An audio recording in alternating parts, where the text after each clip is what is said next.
Yan po, tapos na po tayo sa garahe. Tapos po yung kahapon. Pininis na lang po yung taas. Yan po.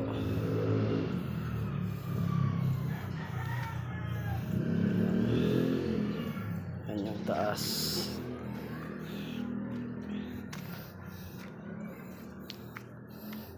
Yung taas ng garahe. Ito po yung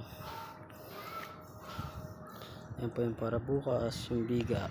Buhusan ng biga bukas po. Ito na po tayo sa second floor.